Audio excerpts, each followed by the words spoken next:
What's going on, everybody? Devil's Advocate here. I wasn't even going to make this video. I feel like I start a lot of my videos that way. Hey, it is what it is, right? I was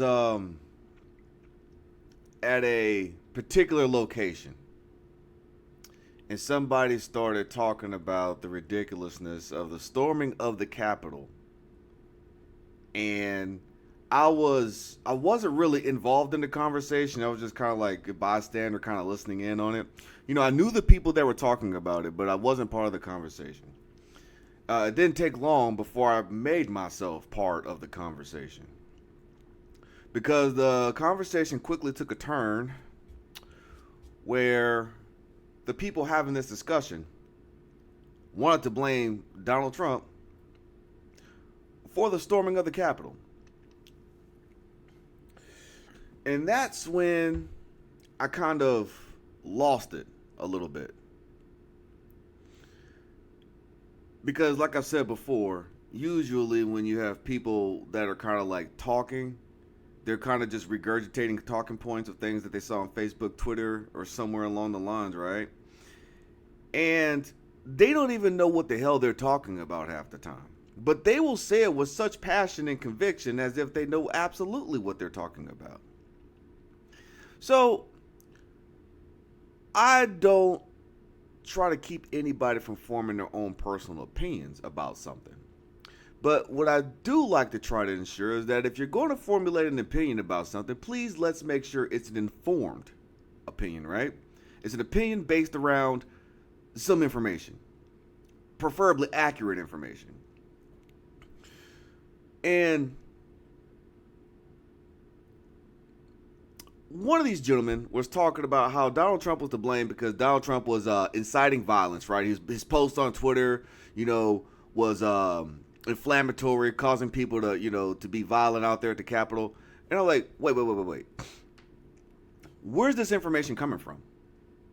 And that's the part I find so intriguing, is how people can have these passionate conversations based on absolutely nothing.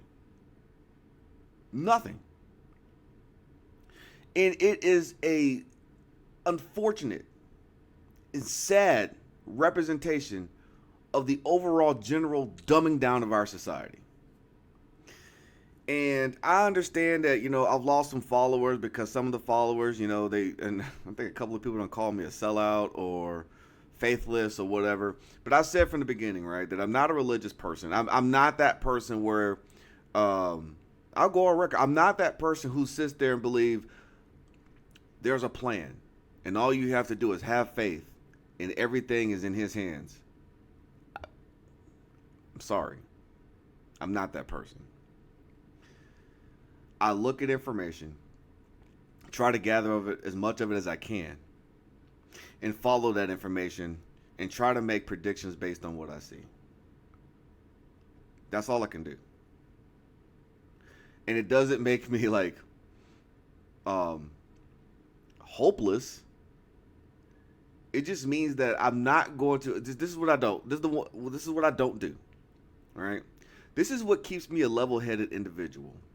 Is that I don't dedicate blind faith and allegiance to anything. Because when you do that, your perception of what's going on in front of you becomes skewed, and you can't see things for truly what they are. You're not thinking for yourself anymore. You think you are because you're the one formulating the thoughts and you're the one spitting out whatever it is you have to say. So you think that they're your thoughts, but that's not how it is. I don't care what your religion is. I don't care what your political affiliation is. I don't care how you grew up in your household. When you give blind faith and allegiance to anything, good or bad, you're not thinking for yourself. So I apologize to those out there who were turned off by the fact that I said I have to do some adjustments to how I present my information, and that Donald Trump is going to do a peaceful transition of power. That, you could be upset about that if you want to, but that's exactly what he said. Granted, he didn't mention Biden's name. Granted, there was some ambiguity in some of the things he said. I don't believe that that's because he's going to pull some kind of hat trick between now and the 20th of January. I think he's going to turn over. I think he's going to turn over to President Biden, or soon to be President Biden, and he's not going to be president at the inauguration, like he said. I think that's what's going to happen. He's going to try to, but he's going to tell you what it is. I think he's going to do. I think he's going to try to be a thorn in their side the entire time, which is why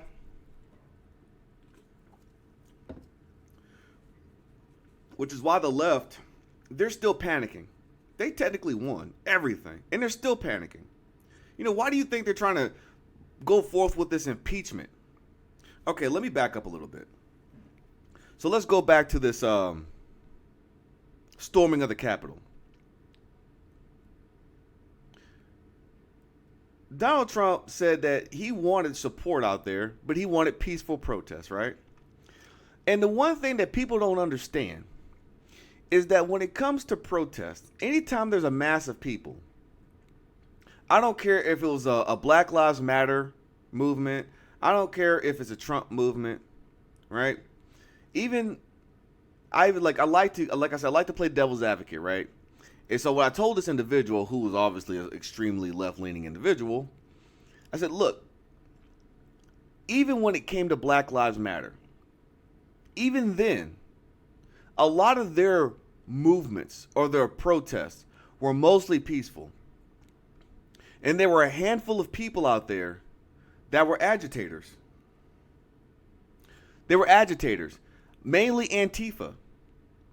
So all it takes is a small handful of people to go out there and light the fuse to a large, emotionally charged bomb.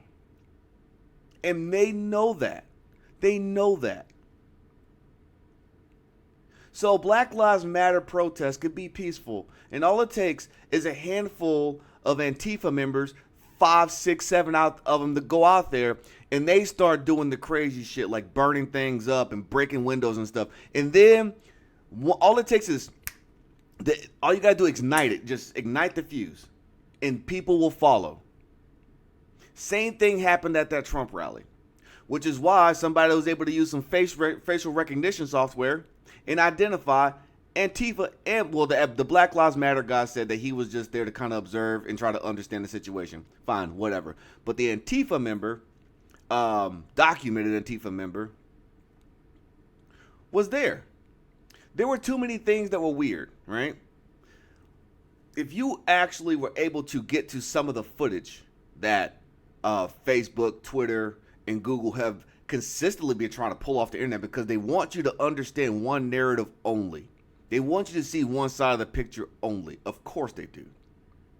But you watch this video footage, you can see the handful of people doing the crazy stuff like scaling the walls and breaking windows and stuff, and the Trump supporters saying, that's Antifa, those aren't Trump supporters. And they're like, boo, boo, boo, stop. And then Trump supporters are trying to pull these assholes down.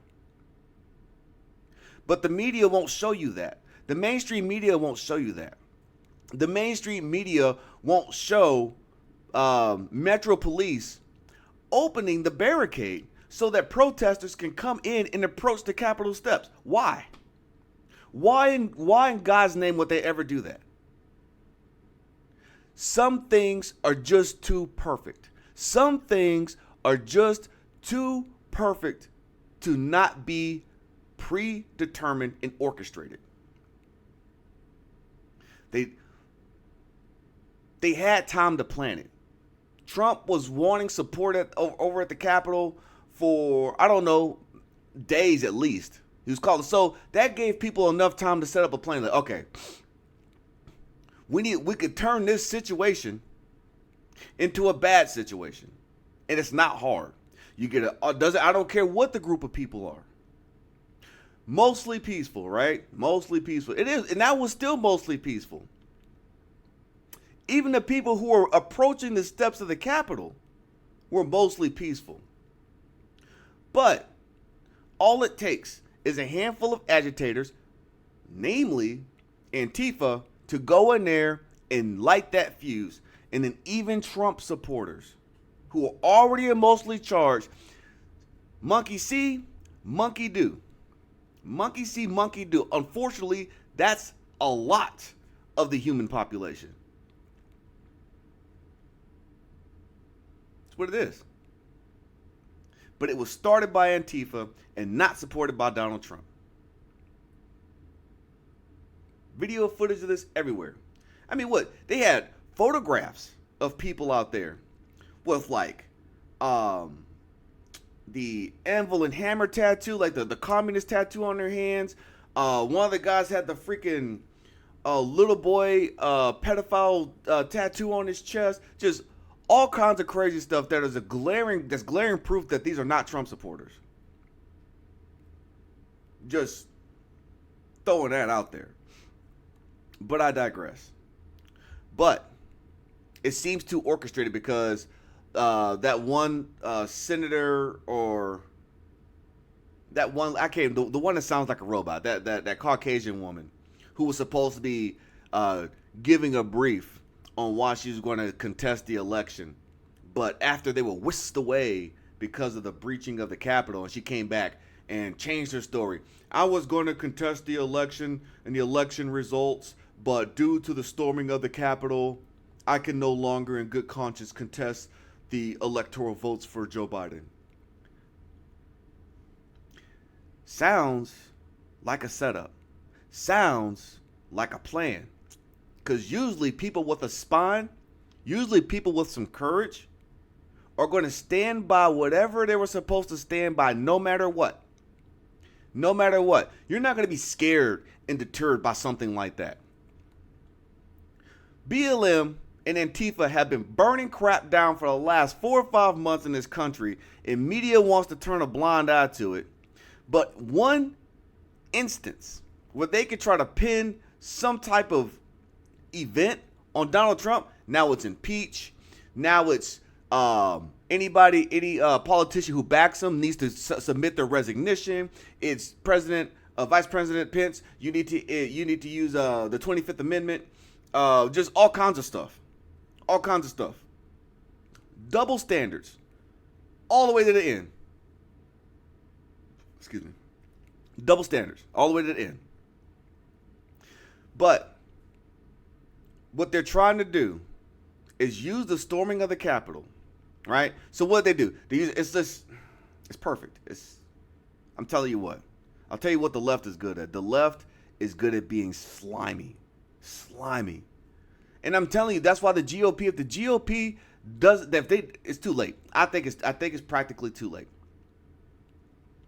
Donald Trump was their one chance for that party to grow a set of fucking balls. And they didn't do it. And they're going to get kicked in the head every single time. And they're always going to lose because they have no courage. No courage. No courage to stand up to, but I don't even know if it's a lack of courage.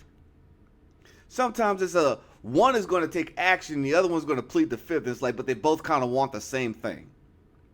It's like, hey, look, I'll do the dirty work. I just need you don't get involved. Just stay out of the way. And I think that's kind of what it is. The Democrats are kind of be like, we'll do the dirty work, right? And I just need you Republicans, I just need the GOP to just stay out of the way. Just stay out of the way. Just let us do what we're going to do and stay out of the way. I'm pretty sure that's the situation we got going on, right? But now, they're permanently banning all of President Trump's social media accounts, right? And now they're going after Parler. Like, Google took it off the App Store. Apple took it off the App Store. Amazon won't even support the server. So they're offline. You can't even access them via the website. This is, I don't understand how people don't see that this is a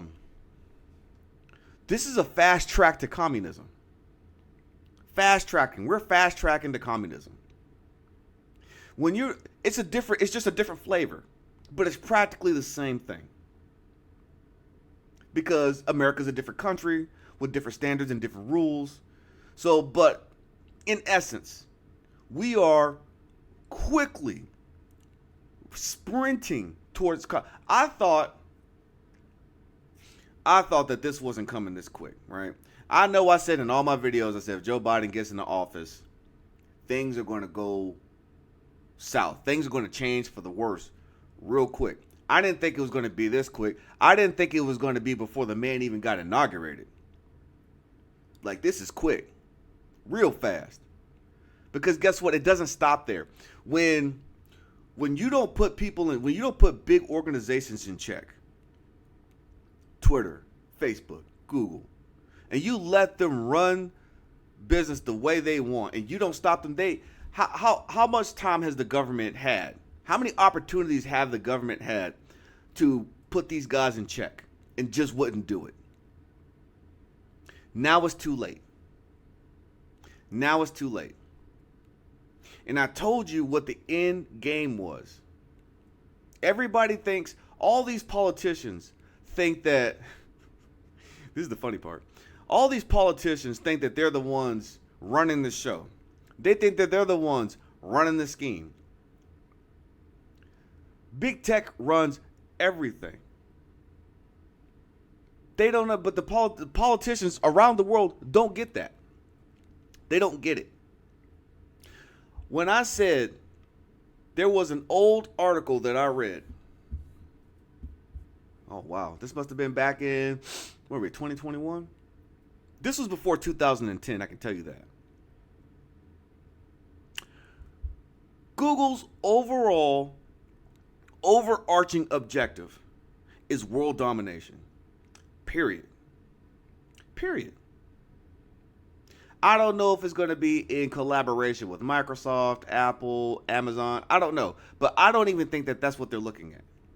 I think they play like, one hand washes the other for the time being. But over the course of time, Google wants to dominate this entire world. And the way things are going, they'll get there. They'll absolutely get there. And I know I sound like a conspiracy theorist, but I want you to start looking at things for what they are.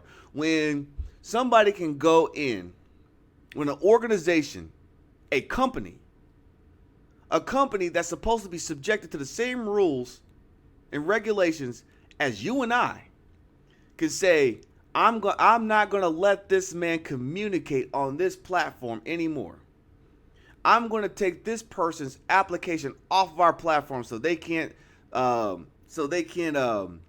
benefit, and so that they can't spread their misinformation.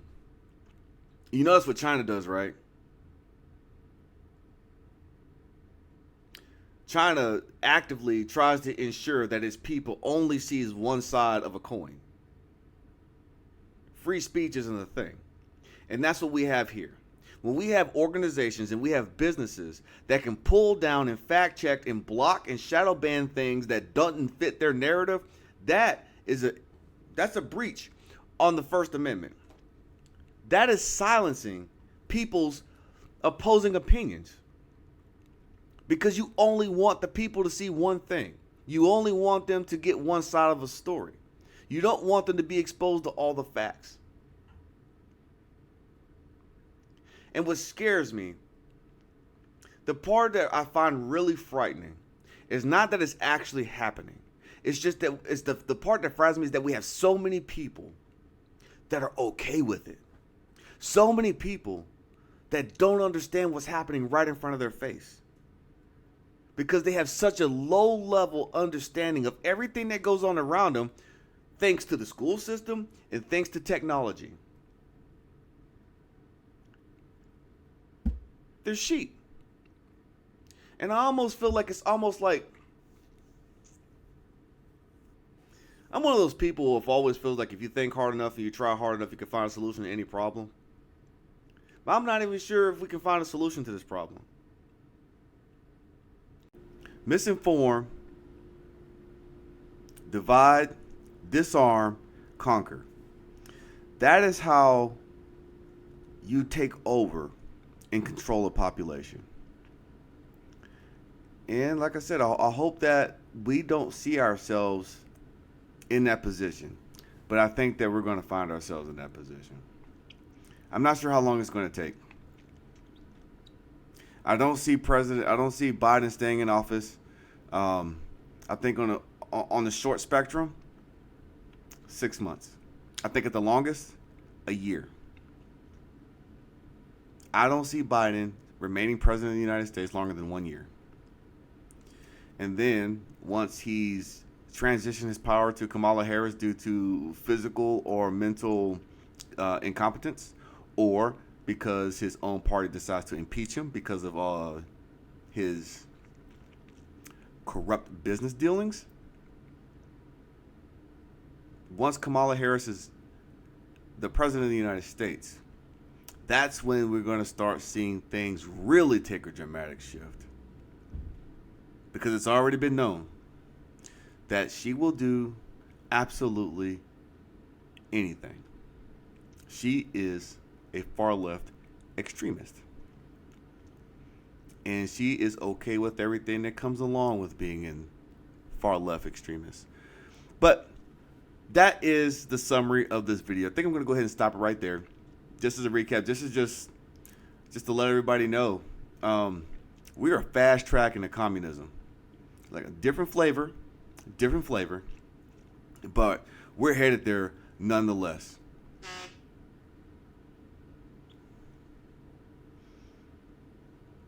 I'm being summoned once again. But either way, if you like this video, please like, share, subscribe. I'll continue trying to put out videos like this that are not so inflammatory but still informative at the same time, trying to give my view and my perspective. As always, be safe, take care of yourself, think, use your brain. Please always use your brain. Believe we still have a slim opportunity of saving this country, and I will always remain cautiously optimistic. Until next time, peace. Oh, one last thing. I just want everybody to remember the deplatforming of Donald Trump and the shutting down of other conservative social media profiles, it won't end there. This is just the beginning. This is just the beginning of comply or die. This is where it all begins. Whether you are on the left or the right,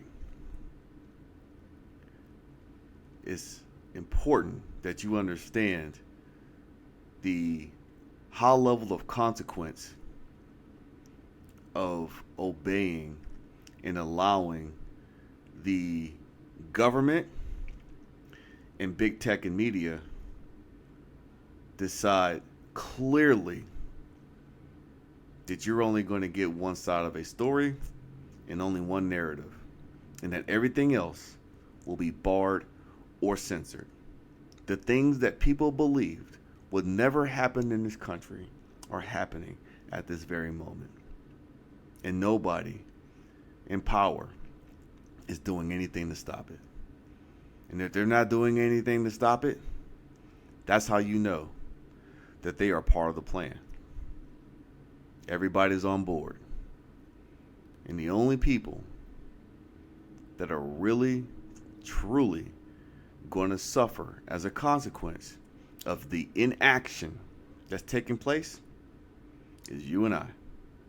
Just keep that in mind.